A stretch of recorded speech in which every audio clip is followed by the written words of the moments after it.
Hello, my name is Daniel Price, and I'm going to tell you about the things that people should consider before adopting a cat. I'm also going to go over the things that you should do for your cat after you've brought them into your home. This list could also apply to other pets, not just cats, but like dogs as well. Um, I have two cats, so I think I have a little bit of experience with them. So first, you need to make sure that you have a budget for a pet before you get one. You need to make sure you have enough money for food, vet costs, treats, toys, stuff of that sort. Um, if you have the option, you can pick the breed of your cat. Um, some breeds are more friendly than others. It's really up to your own personal opinion which breed of cat that you want. Certain breeds have other health benefits, and others are they have health defects. Also, you need to make sure if your cat is going to be an indoor cat or an outdoor cat. An indoor cat is a little bit easier, while an outdoor cat, you need to make sure that they're up to date on their flea shots. You need to bathe them more regularly. Make sure they don't, get into anything outside that they're not supposed to. You need to make sure that before you get your pet that you have all the necessary supplies, such as food, food bowls, litter boxes, cat litter, treats and toys, stuff like that. Um, Another thing that you should make sure you get before, or at least when you get your cat, is an ID tag to put on their collar so that if they're lost and found, they can be easily identified and returned to you. Or another way is a microchip, which is a little more permanent, and it's actually implanted into the cat, and it can be scanned if they're found. When you first get your kitten, sometimes they can be a little disobedient. They might chew up your cable, so that can be kind of expensive. I know my cat chewed up several laptop charges of mine, so that was kind of bad.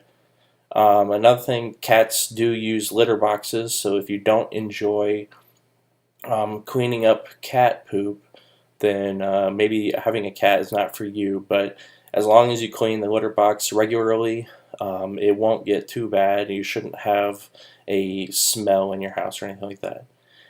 Make sure that you take your cat to the vet as soon as possible. Get them set up with their vaccines and their regular annual or periodic appointments or whatever they need.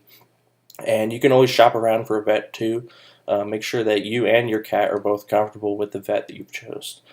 Make sure that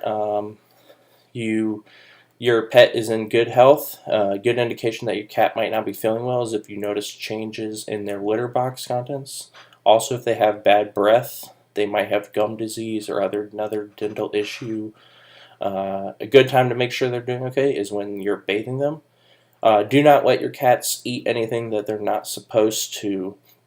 Most cats are pretty good about not getting in anything they're not supposed to, but some of the more curious ones will, they might accidentally eat something they're not supposed to.